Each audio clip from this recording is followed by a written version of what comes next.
गोटे छोट गाँव खंडीए भंगा कुड़िया रंगलता नामक जड़े स्त्रीलोक रहुथिला। तार गोटे पुओ थिला ना तो भूली गलुणी, किंतु आमे ता ना सुपर अलसुआ रखिपारिबा। सेई दिन सारा एमिति सोउथिला जेमिति वर्षकर निद गोटे दिन रे पूरा करुछि। रंगलता प्रतिदिन सकाळे इडली टोकेई धरी बाजार को जाए एवं बड़ पाटी रे डाकी डाकी बिक्री करे। ताजा इडली, गरम गरम इडली खांतु आउ मजा नियंतु। सेई पैसा रे मा पुओंक पेट पोषा होउथिला। रंगलता आरे ओ अलसुआ राजा उठी पड़, मोते बाजार को इडली बिकिबाकू जिबार अछि। पुओ बोउ तू पळाना, मु उठी पड़िबी, बस आउ 5 मिनिट।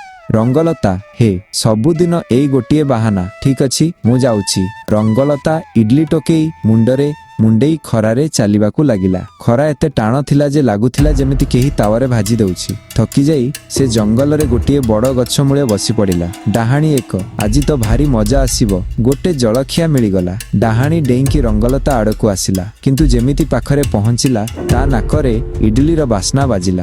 ता आखि चमकी उठिला। डाहाणी एक आरे बाह, इडली तो बहुत स्वादिष्ट लागुछि। डाहाणी चुपचाप टोके रे हाथ पुरेई मुठाए इडली बाहर करी खाइदेला। डाहाणी एक जंगल रे उभान होईगला। रंगलता किछि भी देखि पारिलानी। से उठिला आउ बाजार रे पहुंची टोकेई देखिबा बेलकू आश्चर्य होईगला।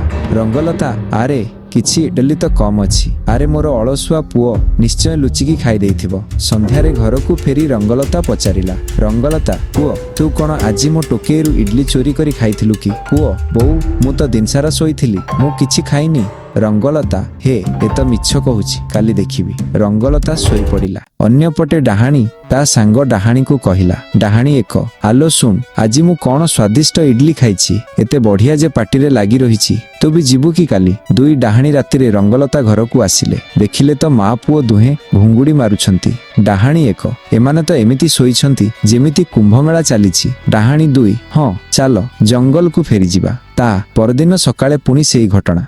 रंगलता इडली नहीं जंगल रास्ता रे जाउथिला। दुई डाहाणी जादू करी टोकेरू इडली चोराई नेले आउ मिसिकी खाई गले। डाहाणी एक चट चाट बाह की स्वाद भाई। डाहाणी दुई आहुरी नहीं भारी मजा लागुछि। बाजार रे पहुंची रंगलता देखिला आजि तो इडली आहुरी कम अछि। रंगलता एबे एहा दिन को दिन बढ़िबारे लागिछि। एटा मो अलसुआ पुओर काम लागुनी, निश्चय किछि गड़बड़ अछि। रंगलता पुओ को धरी जणे बाबांक पाखरे पहुंचिला। रंगलता बाबा मो इडली प्रतिदिन गायब हो जाउछि। मते लागुथिला मो पुओ खाई देउछि, किंतु एबे संदेह हेउछि। बाबा आखि बंद करी मंत्र पढ़िले आउ सबु किछि देखाई देले। रंगलता देखिला तो ता आखि खोसी होई गला। दुईटी डाहाणी इडली चोरौछंती। रंगलता बाबा एबे कोन करिबी? मते तो लागिला मो पुओ ही चोर। बाबा आरे झियो, काली सकाळे सेई जंगल रास्ता रे जिबु, मु तो पछे पछे आसीबी। दुई डाहाणी को धरी बंदी करी देबी, बस्तु चुपचाप चालुथिबु।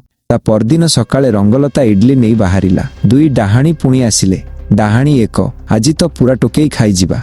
डाहाणी दुई हां जल्दी कर।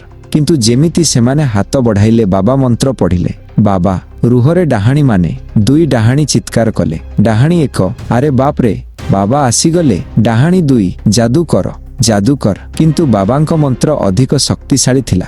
दुई डाहाणी बंदी होई गले। बाबा एबे तुमे दुहे इडली चोरी करिबा बदଳରେ गाँ लोकंक पई भल काम करिवो, नहेले? डाहाणी एक आज्ञा बाबा, आमे केबे भी इडली चोराइबु नाही, हमकु छाड़ी दियो। तापरे कोन हैला?